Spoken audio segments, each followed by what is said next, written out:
Thanks everybody for coming out. Obviously a big week for the Denver Nuggets last week, some of the decisions that were made. I think I want to start off by initially just saying thank you to both Calvin and Coach Malone. It was an incredibly tough decision for us for a lot of levels, but I think at the very end of the day, it was a very tough decision because of the amount of respect that I personally have and that we as an organization have for both of what those gentlemen did for us while they were here. Brought us our first championship, helped us establish a new culture, new standards that will continue to move on into the future.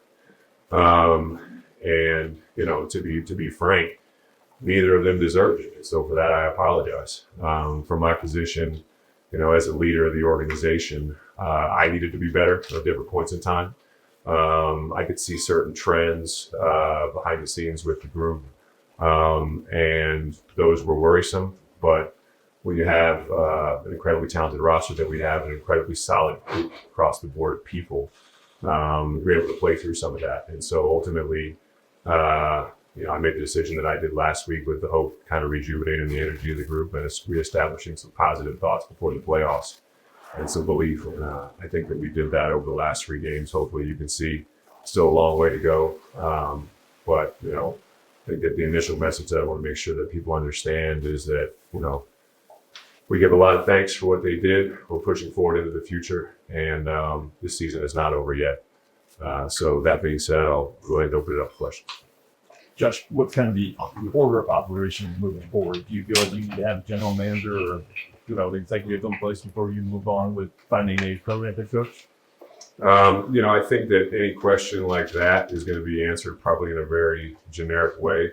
To simply say that my thoughts aren't there because this season's not over.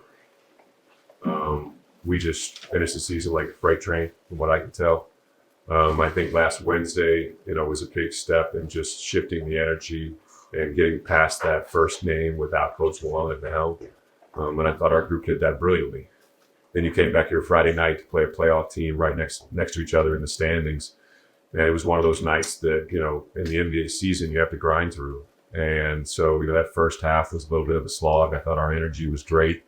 We played through it, came through out in the third quarter, started to get back to certain brands of basketball. And then all of a sudden you saw, as Coach Allen said, you saw the bread and butter start to take over at the end of the game, which was the Jamal and Yoke 2-man game.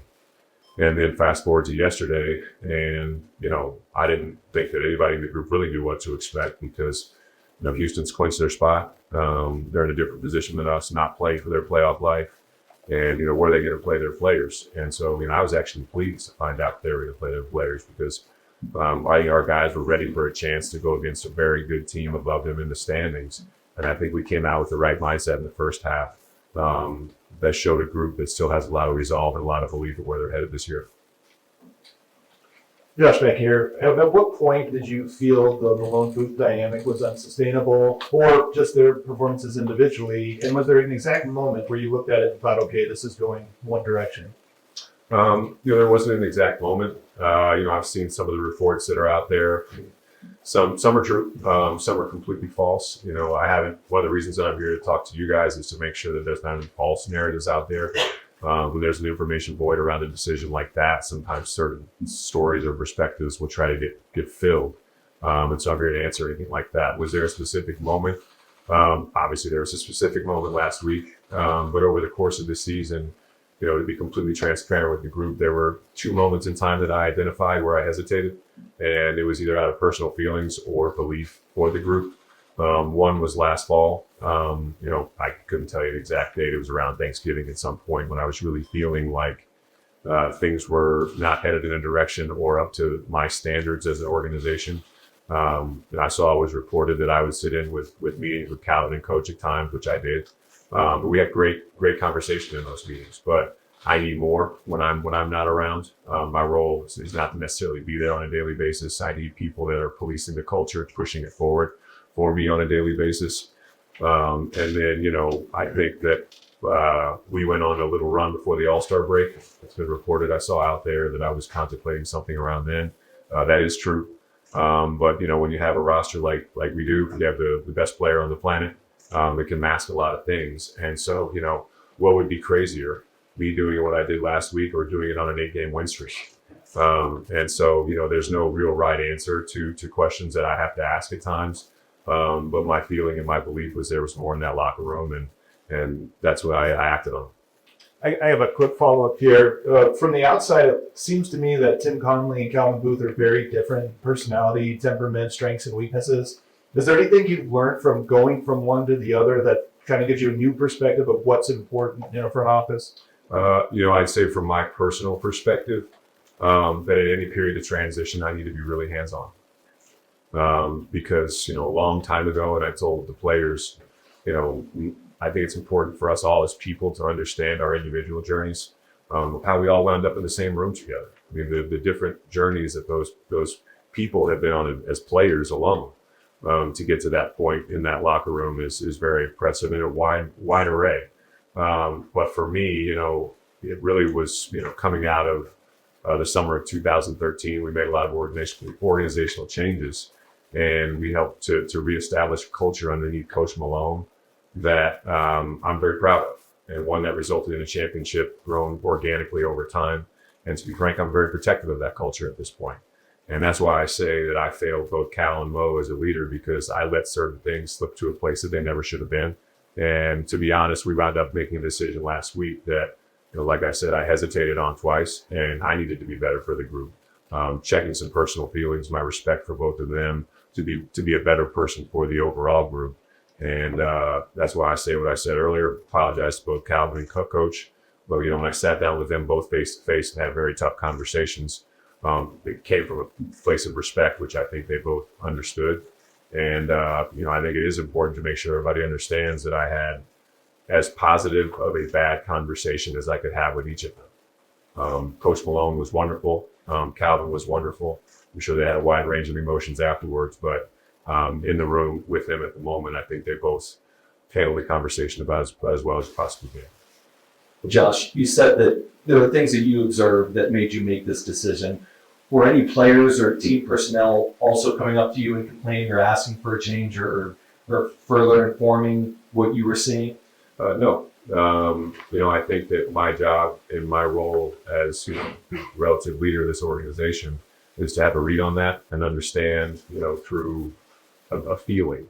I'm not going to sit down and talk directly with some of our players. My job is to understand the feeling of the group over a period of time. And that's why I landed on the decision that I was in last week.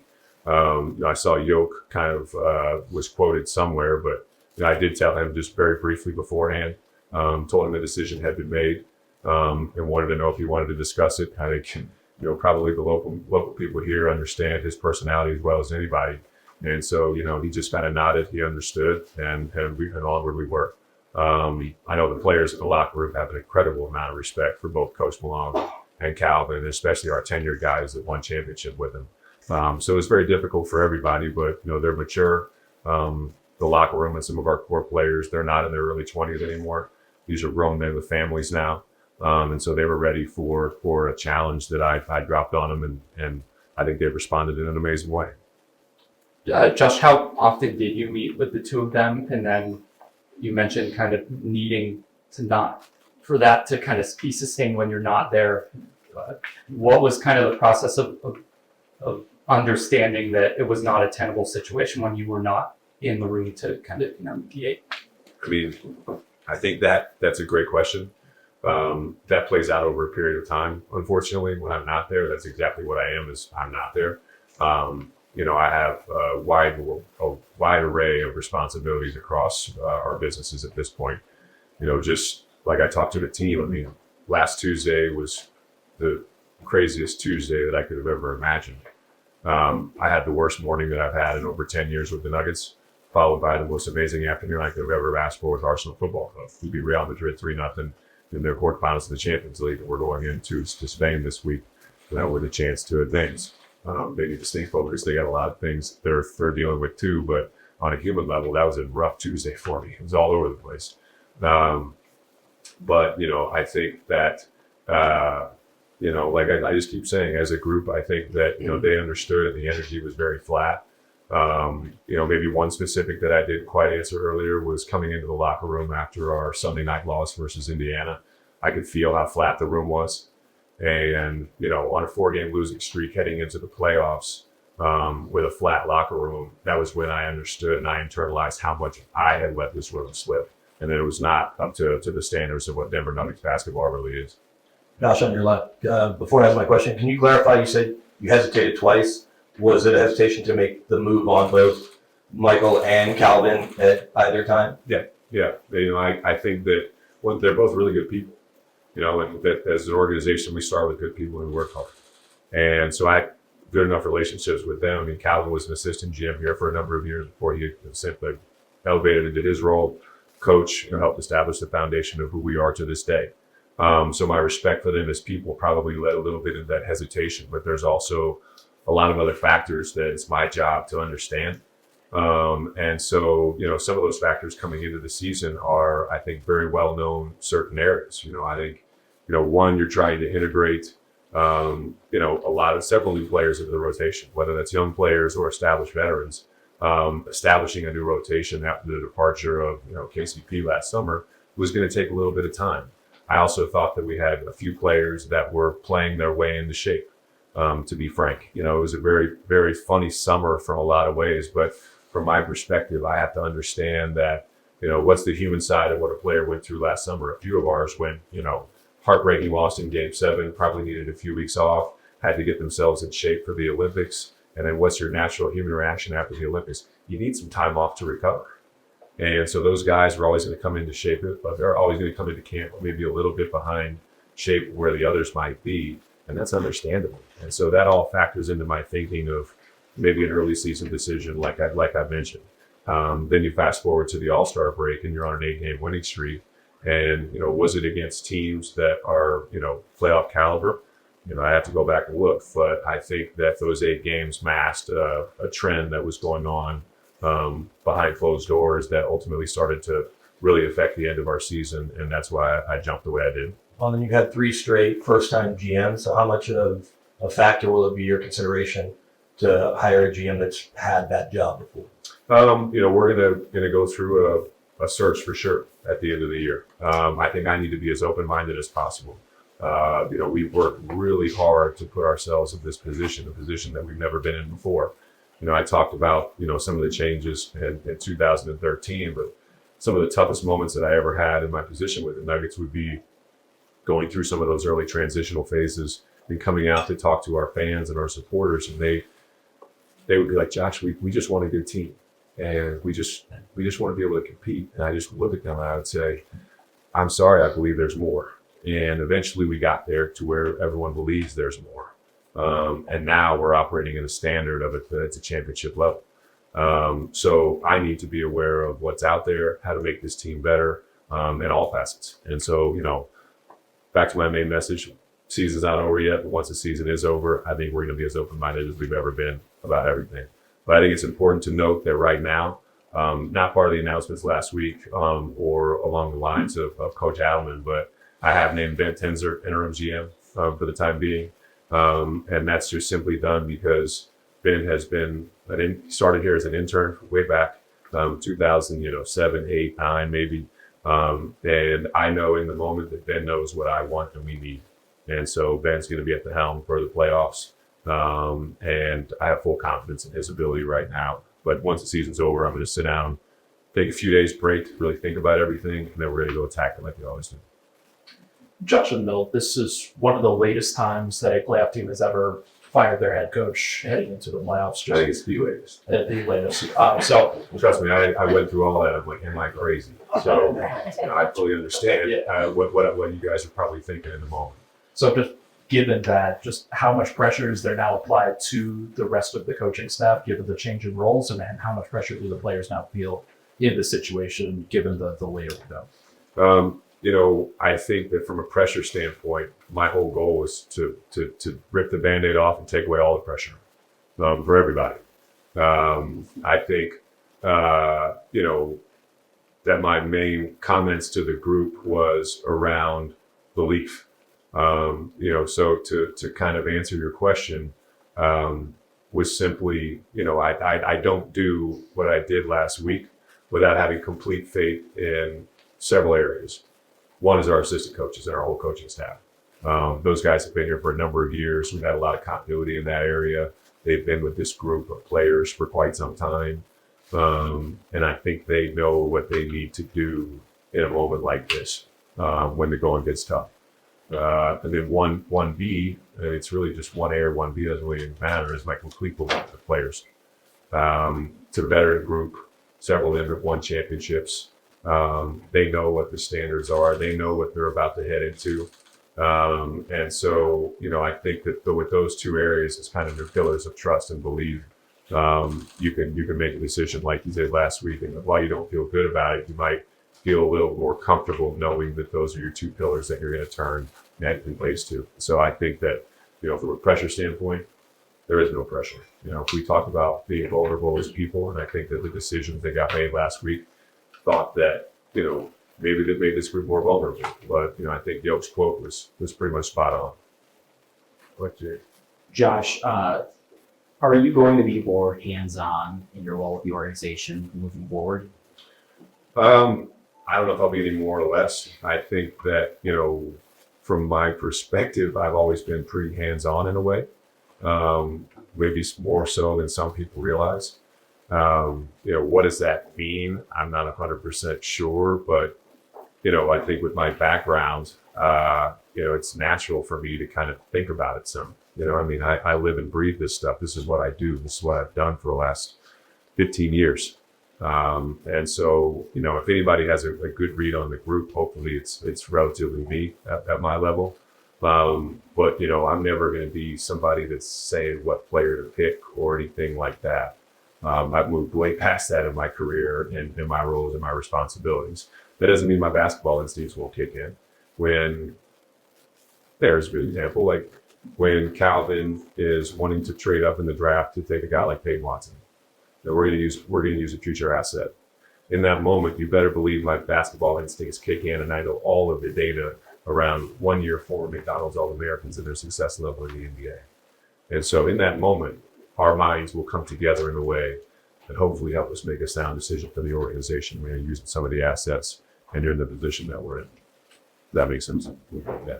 Josh, this is 3 parts to the same question, but there are a lot of different types of coaches, developmental strategists, leaders. Same with front office, people that are good at finding value, good at making trades. Do you have a sense of which of those is most important to you in this moment that'll inform who you hire?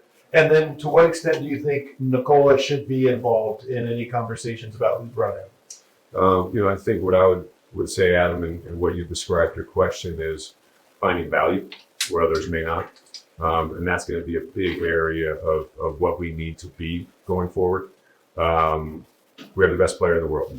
I think that we've got a great roster, and there's some really good players in there that know how to win, and they seek the moment at the highest level, which, I saw some stuff out there when Nikola Jokic has never had, an all-star, teammate. I was like, he's got some teammates that are ready for that big moment, and they're not afraid of it. And then there's a lot of all-stars out there that can't say that. And so, back to Yoke, and I saw DA's quote about him, if he doesn't win MVP, it's hands down the best season ever not to win MVP. And I know that I'm saying that in biased lenses about our guy in there, because I've watched him grow from, an 18-year-old rookie up there working with his 2 brothers into a 3-time MVP, a finals MVP, and hands down the best player in the world. But I understand there's a lot of different things that go into that vote. And, if he doesn't win it, I'm sure there's going to be a player, that is very, very deserving. Because, you get into those discussions about MVPs, and it's almost like you can't have an argument for one without trying to tear down the other. And I think we watched some of the highest level basketball be played across the board this year, all over the place. There's so much skill in the league these days. And to see what Yoke is doing is just amazing. But back to your question about finding value, I think we have to be open-minded towards everything, whether that's player trades, seeing value in the draft where others might not, or perhaps, finding a skill set that fits with our roster in a way that other people might not see. And so we got to be open-minded on all of us. Sure. Josh, speaking of open-mindedness, one of the narratives that went into the vacuum, and how the game goes with that, was some of the organization may have wanted to move Michael Porter Jr. The Crockies didn't want to move him. It's not the Zoom Mafia question. It's sort of is there any truth to that first off, what do you see Michael's role with this organization going forward? I did see that somewhere, and if it wasn't such a serious accusation, I would probably laugh a little harder. But I first of all, I'll say I'm incredibly proud of Michael. Let's talk about him on a human level and what he's been through. I mean, several back surgeries, being told he was never going to play again, slipping in the NBA draft to a place where we were privileged enough to take a player that talented, been working through the setbacks that he's had, not only on the court, not only on the court with his back, but off the court in his personal life as well. But I think that any kind of report saying that we're not open to trading everybody, possible to improve the team is a complete false. And the other thing that I'll say is, I don't know where that person got their sources from, but I'm surely not going to be greenlighting any trades around here when I don't see complete organizational cohesion and we're not maximizing the group we got. Hey Josh, I know you've mentioned a few times, I think, because you're the best player of the mind. And I'm wondering, what does capitalizing on Joker's prime years, how much did that drive your decision of last week, and how much will it drive the decisions you will make in the off season as far as the new GM, the new coach, the contract extension, that sort of thing? You have a responsibility when you have a player like that, especially obviously in his prime. But you have, I feel, even greater responsibility to the person. I've watched Nicola ascend to the player that he is today. But I think the coolest part about him, and I think that for a lot of people in this room, as you've watched him grow, he's the exact same person that he was, 10 years ago.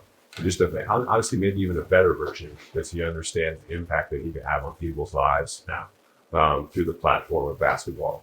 I always think it's funny when people say that they think that he doesn't care about the game, or he gives off the impression that he doesn't care about the game.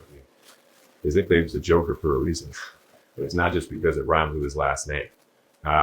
That's his personality, but it's hard to get a read on who he is, and he's very private. I forget how DA worded it the other day, but as impressive as he is from a skill standpoint of what he does physically in the game, the way he thinks it is, man, it's incredible. And the perseverance and the stoicism that he shows as a player, as a person, is the exact same thing on the court as you get off the court. And so I'd be the dumbest guy in basketball if I wasn't asking him for his opinion on certain things. But it's my responsibility to make those decisions for the best of the organization. And I think he understands that, respects that very much. Josh, some of the reporting out there has indicated that, make Russell Westbrook to become a problem in the locker room. Do you get the sense that, or do you get any indication that was true at all? I mean, I can't say enough good things about my experience with Russ. I can't speak for anywhere where he's been elsewhere, but when it first became a possibility to have that guy on our team, and he and I started talking, I was just like, I just am happy to have you in the locker room, because now I just know you won't be breaking our back anymore. Some of the plays that he's made over the years. But to actually answer your question, no, I mean, Russ has been nothing but a positive for this group. If anything, the way that I would describe Russ is, every year we have, a different, I forget how you argue with class, different bowl of food, bowl of soup, whatever. Russ was a very spicy ingredient for us to add. And we needed it. I thought we needed some spice this year. He's one of the most competitive people and players out there. And I think as long as we're channeling that in the right direction, Russ's heart is 100% always in the right place. Because, a lot of guys in our locker room, we do have some young players in there. I mean, I don't know if this is true or not, but I'm sure they grew up looking at Russell Westbrook as one of their idols in a lot of ways. And so I think the cool thing about Russ is that, one, that competitive fire gets him going. But at this stage, who he is as a person, I think he understands the impact that he can have across the board. And it's just making sure that we're harnessing that and pointing in the right direction. And he's an unbelievable teammate, an unbelievable person, and we're lucky to have him. Last one, Chris. Josh, what was your conversation like with David when you told him he was going to be the interim head coach? How did you decide on him being the interim, and how much of an audition is this playoff run going to be for him? Well, DA's been with the group for a number of years. I don't have the exact stats, but he's been our lead assistant for quite a while. He grew up around the NBA, just like Coach Malone did in a way. But you can tell DA, I think, from the few times that he's had a chance to interact with, for lack of better expression, the media or the public through the media, I think you get a real sense of who he is as a person and his ability to communicate. It might be different if we were trying to throw somebody in from the outside on the fly right now, but DA knows that group. He knows the type of communication I think that they need, especially right now. And while he hasn't been in that chair, head coaching chair before, he's more than ready for it.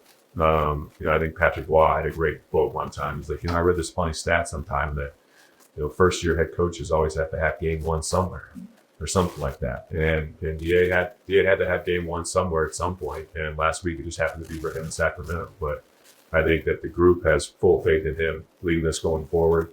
But as they know in that locker room, it's going to take everybody, especially from this point forward. We worked our butts off over the last week, got progressively better, put ourselves in a position where we can now have a few days off before the playoffs.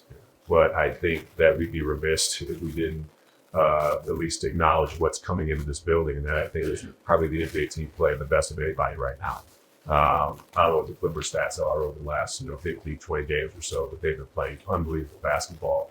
And this group is going to be challenged to the utmost because I know the amount of respect that we have for them, the players they have, the coaching staff they have, and we better be ready because they are playing the best basketball of anybody in the league, and the West is an absolute bloodbath. But we got some pretty good players too. We got some great coaches, and we'll be ready. Thank you, Josh. Thank you. Your questions.